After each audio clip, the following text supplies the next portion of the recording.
Hello, everybody, and welcome to our 2017 Worlds Preview. We are here, we are live, we are drinking, and we are getting ready to talk all about the World Championships.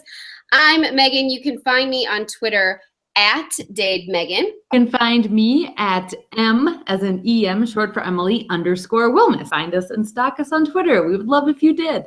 Okay. It's time.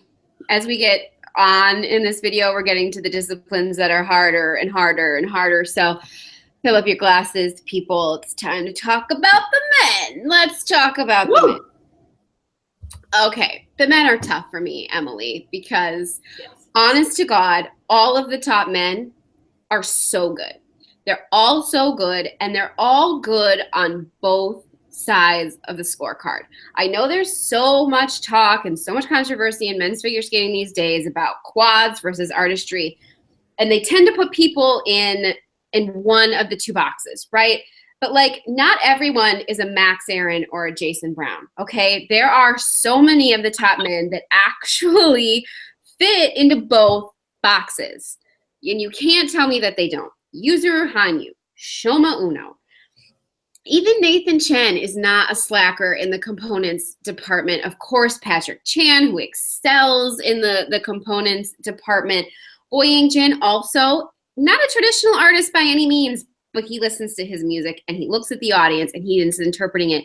The top men have it all. Don't tell me it doesn't exist and people have to be in one category or the other. They don't. Okay, and you did not mention Javier. I'm so sorry, Javier, my Spanish man. Yes, how could I not? That's what I'm saying. The top men, all so good, all artists in their own way, and they're all my favorite. How do you pick amongst them? I would say there's seriously like 4 men that truly like could win this, and there wouldn't be like raised eyebrows or anything, and that's obviously Yuzuru Hanyu, Javier Fernandez, Nathan Chen, and Shoma Uno. I left Patrick Chan off my list.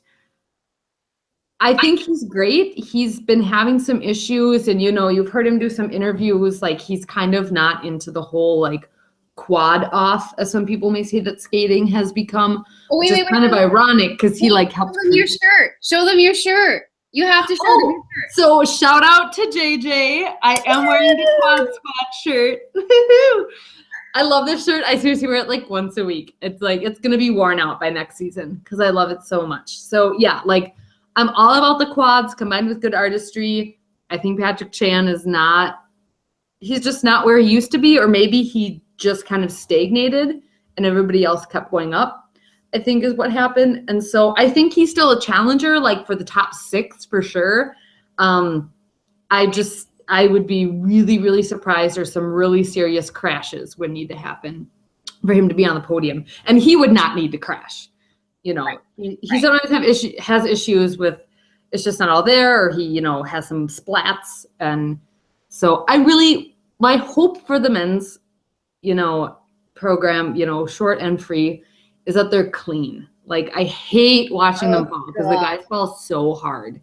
Like, so I just like want them all to skate clean. And then, there's been a lot of murmurings on social media and other places that like, a clean Yuzuru can beat a clean Nathan, or this and that. And so I like when everybody skates clean, because then there's no question like who the best is, right? Like, oh, so-and-so only won because this one fell. Like, and that's the deal with the quads. That is the game you get into.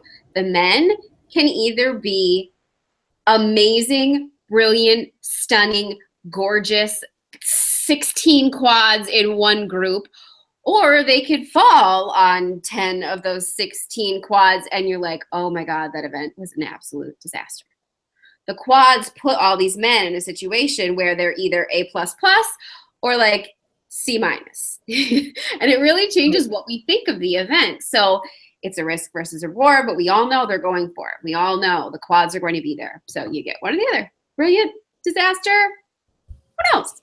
We'll find out. Who knows, right? Those top 4, they could really go anywhere. It's hard to pick among them. It's hard to pick among them because I like them all. And we have not yet mentioned the Russians. Yes. So I don't think they're necessarily like podium threats, but it yeah. depends. If we see a lot of falls, Yeah. Yeah. I think they could be, you know, and like Pineapple King himself. So Mikhail Kolyada, like Pineapple King. he just like came Pina coladas. and gave caught in the rain. Right. Anyways, musical intermission's over. You know, like he came from behind last year, right? And really shocked us all and really put his name in the conversation as being, you know, a threat. And I don't think he'll make the podium. I think he could make top 6, you know, just depending. And the queen of memes himself, you know, Maxim Kovtun as well. I think he's so funny. I just don't know what to make of him, right? Like the short program and the jacket with the patches. And the only thing I can remember about that jacket is there's a patch with a La Luchador on it, right? Like the Mexican wrestlers with the masks. Oh. He has a patch of that on his jacket. I don't know why I like know that or remember that, but for whatever reason, I didn't know that you knew the word to that. I learned a new word today, everyone. We're getting smarter. La Luchador. So fun fact, my husband and I also watch wrestling. So follow me on Twitter. You sometimes see that float in there every now and then. But I digress. So yes. Okay, so here's what happens. Okay, so if the top 4 men are clean, I would put Yuzuru first. I just think his PCS will carry him. I would put Nathan second. And I'm going to shock everyone. I'm going to put Shoma Uno in the bronze. No. Yes, I'm sorry. Okay, so I have a thing for Shoma Uno. Not like a thing, but like so like a you want to adopt him thing, right? Like that's yeah. I think he's adorable, and honest to God, he gives you artistry, intensity, and like all in mentality, no matter how his jumps. And he gives you velvet pants. Props for the velvet pants. Oh, did you see? Okay, so he's been doing like every competition known to man. Right. Did you see his new costumes? The new one for his free. I was trying to find one for his short, and I couldn't find it. And I also didn't look that hard. That's all I got. That's all you got to know. It's not purple anymore. It's like blue, I think. Oh well, he had that blue one at Four Continents. No, at Asian Winter Games, he had a blue one. Yes. So it's that same the mock turtleneck going on, and his costumes are hilarious no matter what happens. But I don't know. He just, for me, he gives you performance quality. No matter what's happening to his jumps, he gives you performance quality. I worry that he did too many competitions and did too well at these like non-existent, we can't even pronounce the name of them competitions. And then he's going to go to Worlds like last year and just not do well. And I hope that's not the case. I don't know. I think if Shoma's clean, he has the quads to go ahead of Javi, which is why I put it that way. So if they're all clean, I would say you did say if they're all clean. If they're all clean, Shoma has more quads. So I would say Yuzuru, Nathan, Shoma, Javier. If they're not all clean, any of that can switch, which of course God only knows. Because Javier's PCS will carry him pretty far. And it's not like he's a slacker in the quads department either. What do you think about the top 4 men? I would tend to agree, like you said, if they're all clean. But like, what are the odds that that's going to happen? Right. But if we see them perform the way they've all been performing already this season, right? So let's like take their performances from Four Continents or Euros, right? Right. If they perform like that, I would say Nathan, Yuzuru. I'd probably still put Shoma above of Javi. It's not that Javi's bad, right? Like, it's not that he's bad. So good. But, I mean, he just, like, last year, he just skated with this spark, right? Like, you just couldn't take your eyes off of him. And, I mean, part of that has to do with his good looks and how he, like, strokes his arm and calls it choreography, right? But, yeah, right. Just Caliente. Muy caliente. But we need to put some peppers in on the video at that part. But it's just like I will be shocked if Nathan is off the podium. I mean, he would need to fall. And his, people don't think his PCS is there. It's not as good as some of the other men, but I mean, But it's there. But it's yeah, there. and the technical score, he starts with a huge base value. Yeah. Yeah. And with the 5 quads in the free, like I just don't see mathematically how he could really end up off the podium. The only person I wouldn't be shocked if they finished off the podium somehow is Shoma. I feel like even though Shoma's so good, sometimes he gets overshadowed. And I don't know if it's just like the reputation that is Yuzuru Hanyu and the reputation that is Javier Fernandez. I mean, they're so big. Shoma, I feel like he gets overshadowed even though he shouldn't.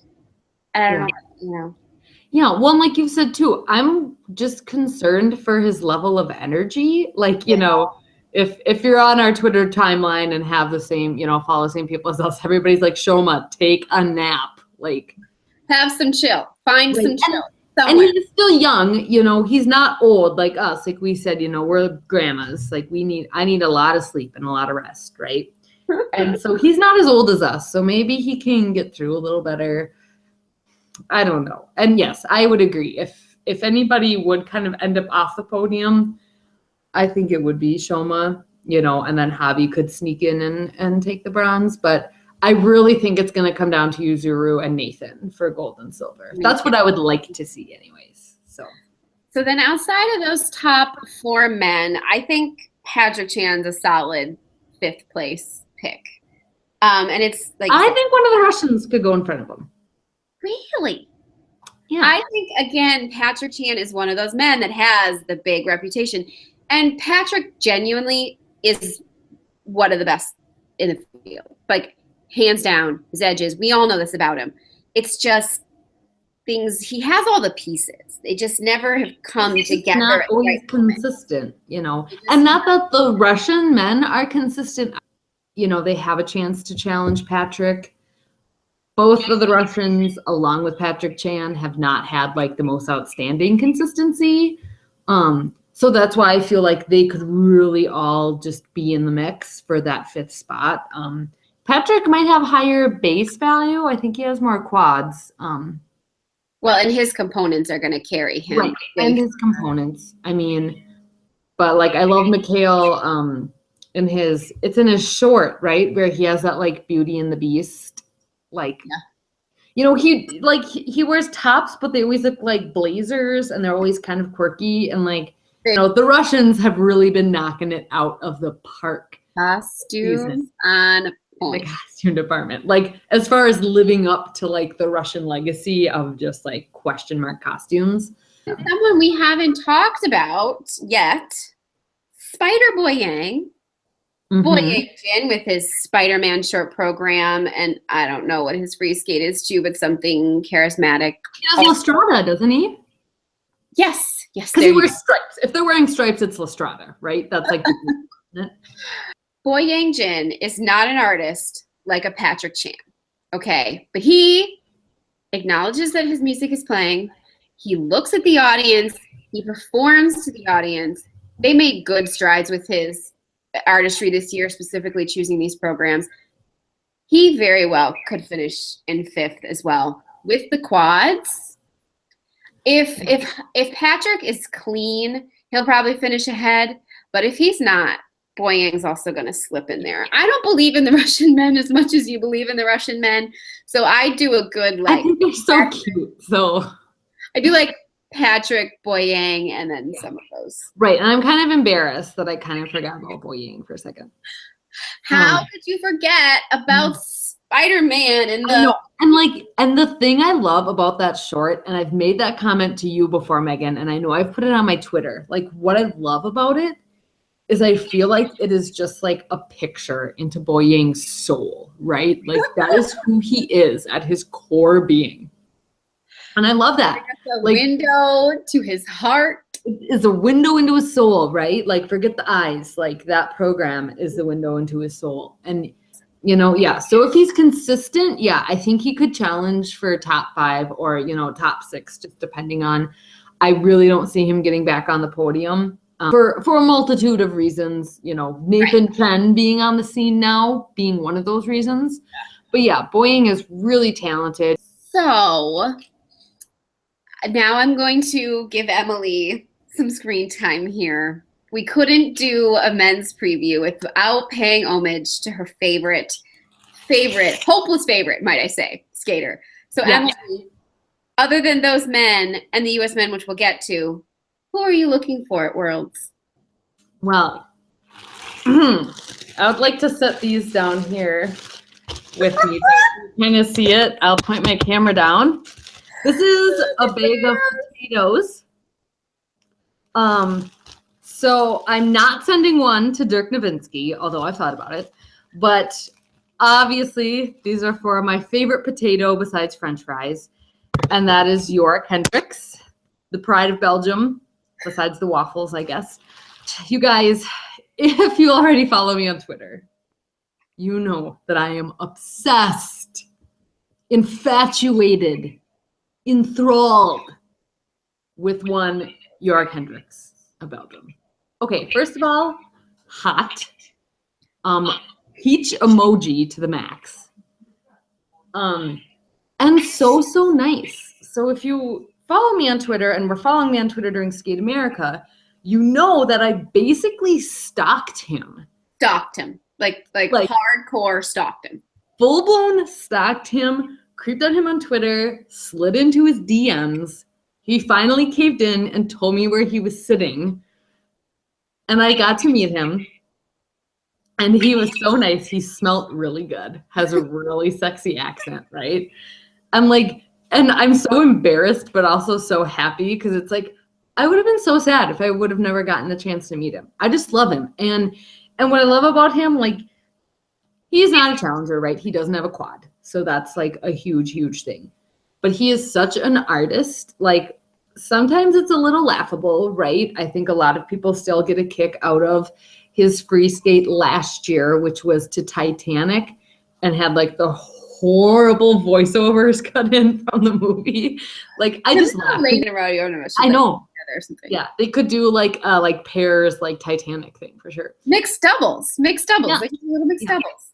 Does a Josh Groban short, like, you know, Josh Groban, you know, he really likes it, and he's very like, you know, about the face, like all the face drama possible. Like, I love Jorg so much. You know, the Josh Groban short is okay. He does this really beautiful life and death free skate, and I know not everybody loves it. Not everybody loves his costume. It gives me some Johnny Weir vibes. Like, if I forget, he did that like War and Love or something, you know, it was the black and white costume and it had the broken heart. Yeah.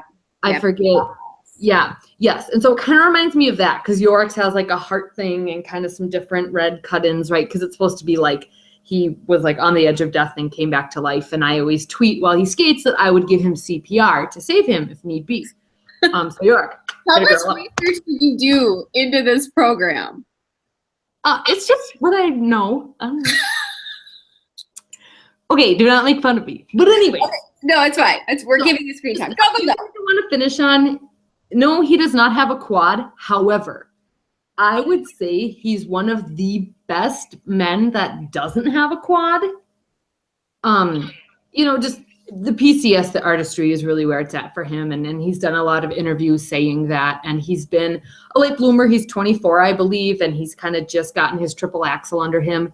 He is working on quads. So he has worked both on a quad toe and a quad sal. And so I'm like so hoping he can come in with at least one of them for the Olympic season.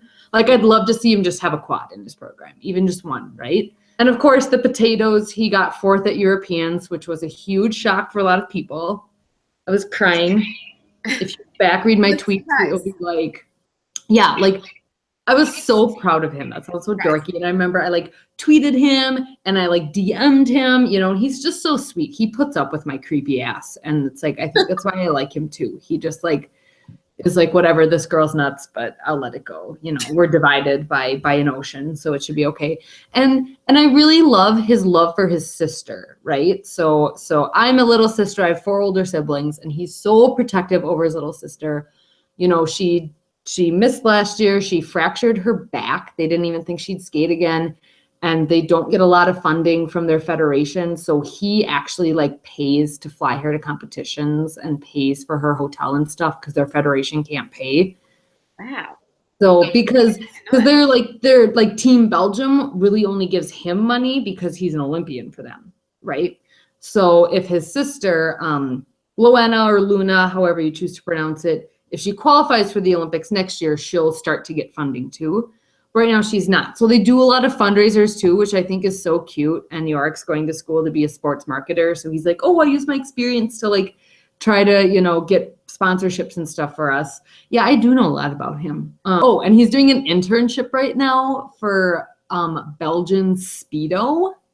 Oh. So I don't know if that includes modeling, but I hope it does at some point. I'm going to close with is like, as Megan says, go potato. So if you have any York Hendricks questions or any member of the Hendricks family, tweet at Emily, and I'm pretty sure she could fill you in. It'll save you the time of having to Wikipedia it. But let's talk about another man who's known for his artistry but doesn't have the quads quite yet, Jason Brown. So at the beginning of the season, if you would have told me that the U.S. men have a better shot at getting 3 spots for the Olympics than the U.S. ladies, I would have thought you were a little crazy. But here we are in that exact situation. I think Nathan is a safe top 3, top 4 if a disaster thing happens. Right. So really you need a top 10 finish out of Jason Brown, and I think that's entirely possible. He doesn't have the quads. He's tried them with his recent injury and time away. Not sure where he'll be. Not guaranteed by any means because Jason, without his quads, or if he's falling on the triple axels that have been giving him trouble, there could be a situation where, again, the U.S. men will only have 2 spots. But their future looks a little brighter than the ladies. So we will be on the American 3-spot watch for the men. Prayer team. We will be praying. I will be lighting candles. Buddha, Allah, the Great Spirit. I mean, whatever works, whatever it takes. And we should mention now, we haven't mentioned earlier, Megan and I are actually going to be together to watch Worlds. She's driving all the way to Minnesota to be at my house, like for the entirety of Worlds, right? She's staying like 3 nights or whatever it is. So just like be aware of that. So you'll like hear a lot of antics. We may do like a little Periscope commentary thing, perhaps. I think we need to invite the people at home into what we're like together. If this is what we're like over the internet, just wait. And yes, Jason Brown, you know, I said in my mind, Yorick is, you know, one of the best men without a quad because in my mind, Jason has a quad, right? If he's landing it. And I would, yes, with the injury and some of the inconsistencies related to that, I would maybe say he perhaps shouldn't try the quad and just go for like a clean, well put together 2 programs. I think top 10 is totally possible for him. And that's why I feel like unless, you know, he is consistently landing the quad and maybe he throws it in a few practices when he gets to Helsinki. And if he feels like it's working, go for it. But if it's not, take it out and err on the side of being clean. Well, I would think maybe you avoid it in the short program. You just do a clean short program. You get yourself in a good starting order for the free skate. I mean, he's really going to want to be in that second to last warm-up group. I don't see him in the final group, but if he's in that next to last flight, he really needs to be there, right? So you need a good short and you need to be clean. I say maybe try it in the free, see how that goes. And Jason genuinely has some of the best spins, some of the best transitions, some of the most difficult choreography that any of the men are doing.